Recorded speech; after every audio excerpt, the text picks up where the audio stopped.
believe in your Muslim faith? Do you believe that Muhammad split the moon in two? इक़्तरबत अस्साअतु वंशक़्क़ल क़मर, और चांद फट गया, शक हो गया, दो टुकड़ों में मुनक़सिम हो गया।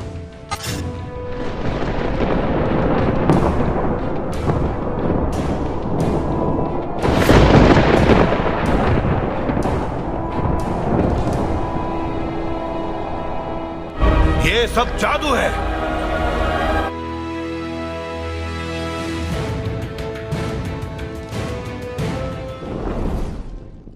इंसान के वजूद में आने से पहले करोड़ों साल कबल एक अजीम सितारा ज़मीन से टकराया था, जिसकी वजह से ज़मीन के कुछ टुकड़े बिखर कर खिला में चले गए। उनमें से एक बड़ा टुकड़ा खिला में ना जा सका और ज़मीन की ग्रेविटी के मदार में ही रह गया, जिसे आज हम चांद कहते हैं, जो हमसे 3,85,000 किलोमीटर दूर है। इस्लामी तालीमात के मुताबिक आज से 1400 साल पहले अल्लाह के आखिरी नबी हज़रत मोहम्मद सल्लल्लाहु अलैहि वसल्लम ने उस चाँद के 2 टुकड़े किए। मगर सवाल ये है कि क्या आज की साइंस, जिसकी रसाई चाँद तक हो चुकी है और बहुत सारे एस्ट्रोनॉट चाँद पर कदम भी रख चुके हैं, क्या उन्हें चाँद के टुकड़े होने के कोई सबूत मिले या नहीं? इससे पहले हमें ये जानना होगा कि वाक़या शक्कुल कमर आखिर कैसे हुआ था। रिवायतों के मुताबिक हिजरत से 5 साल कबल कुरैश के कुछ लोग हुजूर पाक सल्लल्लाहु अलैहि वसल्लम के पास आए और कहा कि अगर वाकई आप अल्लाह के सच्चे नबी हैं तो हमें कोई मुआजिज़ा दिखाइए। इस पर नबी सल्लल्लाहु अलैहि वसल्लम ने उनसे पूछा कि तुम लोग क्या देखना चाहते हो। लिहाजा उन लोगों ने सोचा कि क्यों ना मोहम्मद सल्लल्लाहु अलैहि वसल्लम से ऐसा काम करवाया जाए जो नामुमकिन हो। उन्होंने हुजूर से कहा कि ए मोहम्मद, उस चाँद के 2 टुकड़े कर दो। नबी सल्लल्लाहु अलैहि वसल्लम ने फरमाया, अगर ऐसा हो जाए तो क्या तुम लोग ईमान ले आओगे? वो लोग कहने लगे कि हाँ, हम ईमान ले आएंगे। हुजूर ने अल्लाह से दुआ मांगी और चाँद की तरफ उंगली से इशारा किया। देखते ही देखते अचानक चाँद फट पड़ा और उसके 2 टुकड़े हो गए।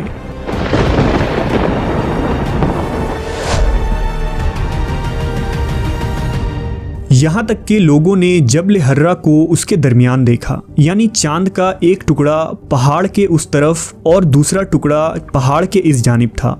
सब लोगों ने ये मंजर साफ तौर पर अपनी आंखों से देखा।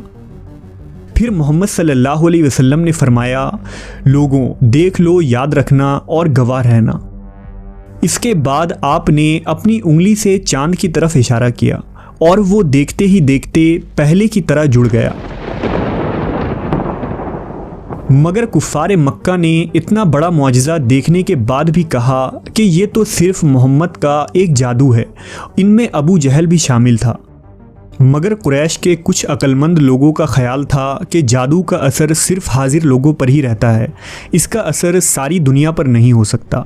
लिहाजा उन्होंने तय किया कि जो लोग दूसरे इलाकों और मुल्कों में गए हुए हैं, जब वो सफ़र से मक्का वापस आएंगे तो उनसे पूछेंगे कि क्या उन्होंने दूसरे इलाकों में भी चाँद को 2 टुकड़े होते देखा था। अगर उन्होंने गवाही दी तो मोहम्मद यकीनन सच्चे नबी हैं। लिहाजा जब काफ़िले वापस आए और उनसे पूछा गया तो उन्होंने कहा कि हाँ, हमने भी उस दिन चाँद को 2 हिस्सों में बंटते हुए देखा। लेकिन कुरैश के लोगों ने इसकी ये तावील घड़ी कि जादू दरअसल पूरे आसमान पर किया गया था, इसलिए जिसने भी चाँद को जहाँ से भी देखा उन्हें वो जादुई मंजर नज़र आया। इस तावील के बाद चंद ही लोग रसूल खुदा पर ईमान लाए और बाकी गुमराह ही रहे। कुफ़ारे मक्का की तरह बाद में आने वाले मुनकरीन और मुल्हिदीन ने भी शक्कुल कमर के इस मुआजिज़े को झूठा साबित करने की बहुत कोशिश की और इस मुआजिज़े पर कई एतराज़ात किए, जिनमें यह कहा गया कि अगर चाँद के 2 टुकड़े होने का ये मुआजिज़ा हकीकत में वक़ू पज़ीर हुआ था तो उस वक्त ये मंज़र दूसरे शहरों और ममालिक में नज़र क्यों नहीं आया। इस एतराज़ का एक जवाब तो हदीस मुबारका में ही मौजूद है कि जब काफ़िले वाले मक्का आए तो उन्होंने इस बात का इकरार किया कि उन्होंने शक्कुल कमर के इस मंज़र को दूसरे इलाकों में भी देखा, जबकि वो लोग खुद मोहम्मद सल्लल्लाहु अलैहि वसल्लम के शदीद मुखालिफ और दुश्मन थे। दूसरा ये कि जब बाज़ इलाकों में चांद तुलू होता है तो उस वक्त दुनिया के दूसरे इलाकों में दिन का वक्त हो रहा होता है। इसी तरह आसमान में रोज़ाना किस्म किस्म के आसार नमूदार होते रहते हैं, मसलन रंग बिरंग के बादल, कौसे कज़ह, सितारों का टूटना और घटाओं का छा जाना। लिहाजा उस वक्त शक्कुल कमर का ये मुआजिज़ा उन ही लोगों को नज़र आया जो उस वक्त उन इलाकों में मौजूद थे जहां आसमान बिल्कुल साफ़ था और वो उस वक्त आसमान की तरफ देख रहे थे, जबकि दूसरे लोग उसे देख ना पाए।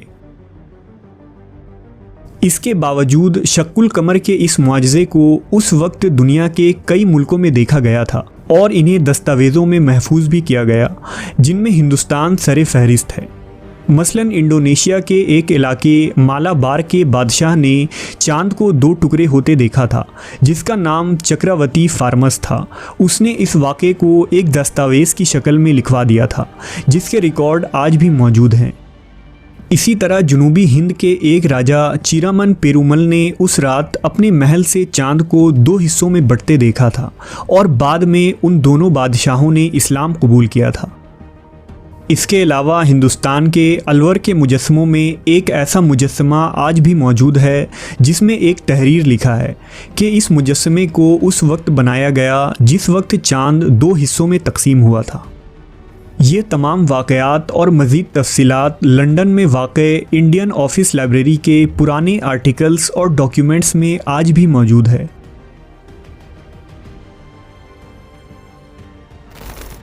दूसरी तरफ जदीद साइंस की तहकीकात जहां नित नए नज़रियात और फैक्ट्स को पेश करके इस्लाम की हक़ानियत को आज साबित कर रही है, वहीं शक्कुल कमर का ये मुआजिज़ा भी 1400 साल बाद आज साइंटिफिक रिसर्च के ज़रिया साफ़ हो चुका है।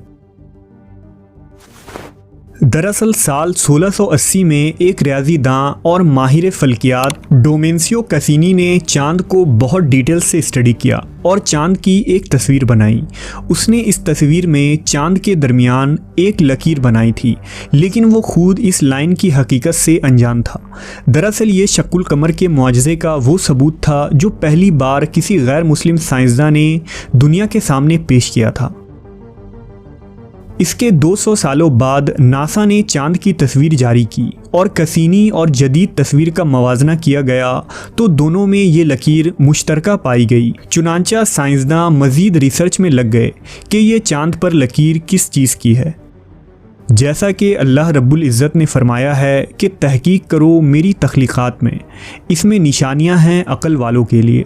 लिहाजा ऐसा ही हुआ, मज़ीद गिरहें खुलती गईं और साल 1969 में नासा ने जब अपोलो 10 मिशन भेजा तो उसने बहुत करीब से चांद की तस्वीर उतारी, जिसमें वाज़ेह तौर पर उस लकीर को देखा जा सकता था जो माजी में चांद के 2 टुकड़े होने की खुली निशानी थी। साइंसदानों को पता चला कि चांद की सतह उस लकीर की तरफ सिमट रही है और चांद मुसलसल उस लाइन के गैप को भरने में मसरूफ़ है।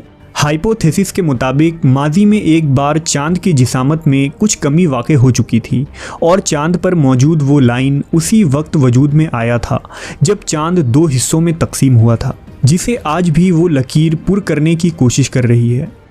दरअसल एस्ट्रोनॉट और साइंसदान इसकी हकीकत को जानते बूझते इसे एक मफरूज़े के पीछे छुपाना चाहते थे, क्योंकि अगर साइंसदानों ने चांद के टूटने के एविडेंस दुनिया के सामने डिस्क्लोज़ कर दिए तो इस्लाम की हक़ानियत साबित हो जाएगी और लोग तेज़ी से इस्लाम कबूल करने लगेंगे। इन तमाम बातों से ये वाज़ह होता है कि कुरान व हदीस जिस वाक़े का ज़िक्र आज से 1400 साल पहले कर रही थी वो बिल्कुल बरहक है, जिसे आज लाखों बिलियन डॉलर खर्च करके साबित किया गया। ये न सिर्फ कुरान मजीद बल्कि आखिरुज़्ज़मा हज़रत मोहम्मद सल्लल्लाहु अलैहि वसल्लम की हक़ानियत की साफ दलील है।